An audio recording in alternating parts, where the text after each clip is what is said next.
So I'm a huge fan of James Cameron's Avatar and just James Cameron's films in general, and so I was really looking forward to Avatar Fire and Ash, which is the now third film in the Avatar franchise. I was a huge fan of the first one.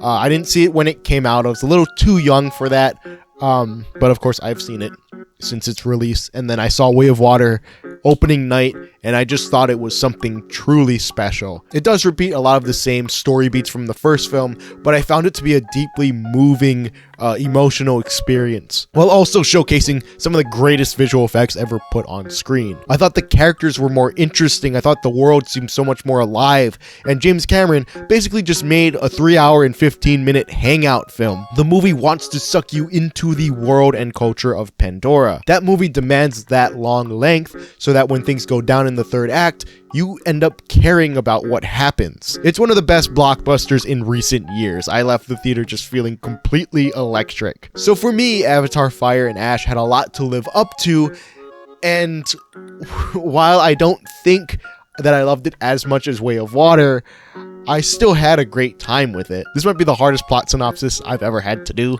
So I'm just gonna assume you've seen Way of Water, because there's no way to talk about Fire and Ash narratively without assuming you've already seen the one before it. The movie made over $2 billion, so I'm gonna assume you've seen it.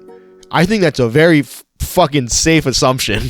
So I'm just gonna read the plot synopsis from letterboxd.com. I think this one summarizes it pretty well, covers all the main points that I would have covered anyway, so make it easier for myself. In the wake of the devastating war against the RDA and the loss of their eldest son, Jake Sully, played by Sam Worthington, and Neytiri, played by Zoe Saldana, face a new threat on Pandora, the Ash People, a violent and power-hungry Na'vi tribe led by the ruthless Varang, played by Oona Chaplin. Jake's family must fight for their survival and the future of Pandora in a conflict that pushes them to their emotional and physical limits. You'd think after 3 of these films I would stop being impressed by the visual effects, but oh my god, James Cameron and his team have done it again. Pandora looks even more alive than ever before. Entire digital environments feel like they're real. The film looks like a window into another world. I'm rarely a fan of 3D, but these films demand to be seen in that format, especially if you have a Dolby Cinema near you. I remember seeing Way of Water in Dolby 3D, and that was one of the most mind-blowing experiences I've ever had in the theater. I'm stuttering just thinking about some of the visuals in that. My jaw was on the floor. Just the contrast and the brightness from that format. Oh my god. Unfortunately, we don't have a Dolby screen in my current area, but we do have an IMAX, which just got upgraded to IMAX Laser, and I can safely say that is the second best way to watch this movie. I already know Dolby is number 1, but if that's not an option, like it wasn't for me, definitely check this out on IMAX. I mean, the height of that screen just pulls you in even more, and the 3D doesn't lose that much brightness in the format either. You'll probably get to see the film with a higher frame rate, which James Cameron loves nowadays. Higher frame rate just means like the movie moves smoother. Most films run at a constant 24 frames per second, but there's some films like Gemini Man and Avatar 2 that were filmed and, shot with the intention of, having a higher, smoother frame rate. James Cameron likes to do this to reduce brain strain when watching the film in 3D, which I guess is fine, but he only does this for certain moments. So the film will cut back and forth between a higher frame rate and a standard normal frame rate. And what happens is, if you've ever played a video game before, it looks like the picture is buffering or stuttering or slowing down whenever it transitions from the high frame rate to the standard one, because it's, dropping frames. And when it does that, it kind of pulls you out of the immersion of the film. You're gonna notice it. Even if you don't play video games, if you have eyes, you will notice, like, hey, things aren't moving as smooth as they were before. Why is it looking a little choppy now? You gotta do it all one or the other. I feel weird telling James Cameron what to do with the technology he's using, but you either gotta commit to high frame rate the entire time or standard frame rate, because when you cut back and forth like this, it starts looking like what fucking Pokemon Scarlet and Violet looked like when they came out.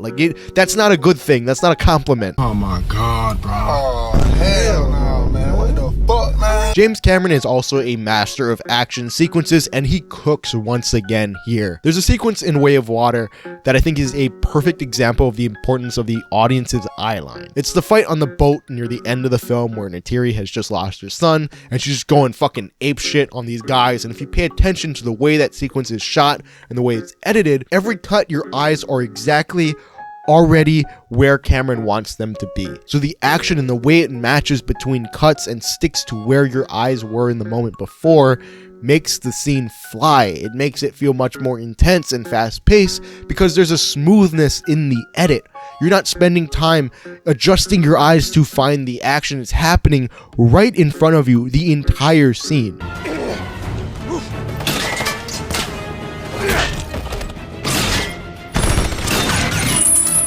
So your brain doesn't need to worry about adjusting to the different cuts. You can just get sucked into the story and the action, and it just all feels seamless. That mastery of editing is on display here, and the action scenes in this are just all top notch. Not only does he take that mastery of editing and shot composition into this one, he also goes way overboard with some of the most insane action set pieces I've ever seen.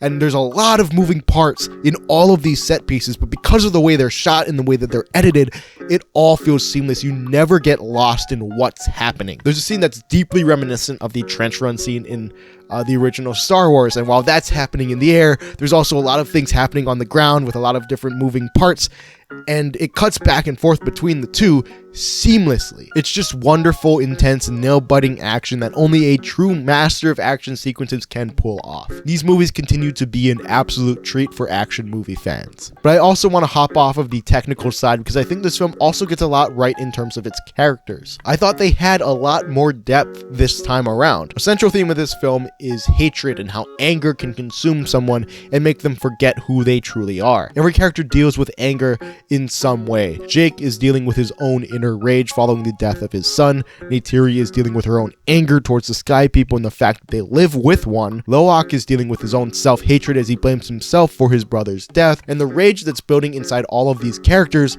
is all intertwined between each of them. The film has like 8 main characters, but their growth and their journey is built off of their relationships with each other. And this makes everyone feel important, and when you start to care about one of them, you start to care about all of them. But oddly enough, the character I found the most interesting was Recom Quaritch, played by Stephen Lang. He's given a lot to do this time around, and his dynamic with Jake is really fascinating. There are entire scenes where Jake and Quaritch talk, not just them fighting this time around, but they actually try and somewhat get along, particularly because of their shared love of Quaritch's son Spider, played by Jack Champion, whose performance we're not going to discuss. You can have your own opinion on that. But having that dynamic makes Quaritch a much more interesting villain. He's not just after revenge, he's a person that seeks companionship, but he was also a person born out of hate. So the central question of that character is, can he overcome that and be his own person, or is he stuck to the confines of his programming? Every scene of his is riveting because you are rooting for him to make the right choice. You think he's capable of that, and you can see the good in him, but he is actively running from it and continuing to make the wrong choices. Choices he knows deep down are only going to bring him pain. I will say this, if this is the last Avatar film, because as of right now, when I'm recording this, he has not officially announced Avatar 4 and 5. So if this is the last one, the resolution to his character is deeply disappointing. If this is not the last one, oh boy, I can't wait to see what James Cameron has cooking for him in the future, because there's a lot of great setup here. He's a wonderful antagonist for this series, and I really wish that I really hope that we get more. I'm really, really hoping we get more. The one character I wish got more screen time was Varang. She has great presence in the film, and every scene with her is quite terrifying. I mean, she was featured quite prominently in the marketing as well. And Oona Chaplin she plays a wonderful villain, but she's not given a lot of screen time or a lot of depth besides her being just the evil Navi. I wanted more from her. The base performance was already great. I just want more of that character and to learn more about that character. But my biggest issue with the film is its structure. Maybe this is something I just wasn't expecting, but this film feels very, I don't want to say episodic, but segmented. It feels like this film is a combination of 30-minute set pieces that are all stitched together into a 3-hour film. So you have a small segment of the film that is about Jake getting captured. You have a small segment of the film about the children getting captured. You have all of these small segments that could have been an interesting feature on their own, but having it being only a small part of the story makes them feel a bit half-baked. There's so much going on, and the pacing of this film is so quick that I needed this to slow down at a few moments to let me process what was happening. This stop-and-go segmented nature of the plot made the film feel like it dragged on a little bit. Again, maybe this is something that will play better upon rewatch when I know what to expect, because I'm going to see it again. But as it stands right now, I did not vibe with the structure all that much, which is a shame because I love the story it's trying to tell with its characters, but the way it was put together, I'm just not sure I vibe with it yet. But overall, I still had a fantastic time with Fire and Ash. I don't think James Cameron has it in him to make a bad film. These movies are more than just visual effects showcases. I always have a good time on Pandora. Please don't let this be the last one. I need 4 and 5. Please, James Cameron. Please give me 4 and 5. And also, by the time this is uploaded, it will be the new year. So happy 2026. I was hoping I could get this video out before then. Man, I started this year off quite strong, and then the consistency of videos just kind of fell apart a little bit. It's just been really, really loud around my house. I live next to carpenters, and not Sabrina, and not Jesus, so that leaves only one other type of carpenter. They were even working as I'm recording this one, so I apologize if you heard any buzz saws or any kind of clanking in the background. There's just nothing I can do about it. I have to be really, really smart and just pick and choose when I can be able to record. I want to cover as many new releases as I can. Hopefully I'll be able to get out to the theater more often next year. Hopefully I'll be able to record more often next year. But yeah, thank you guys so much for watching.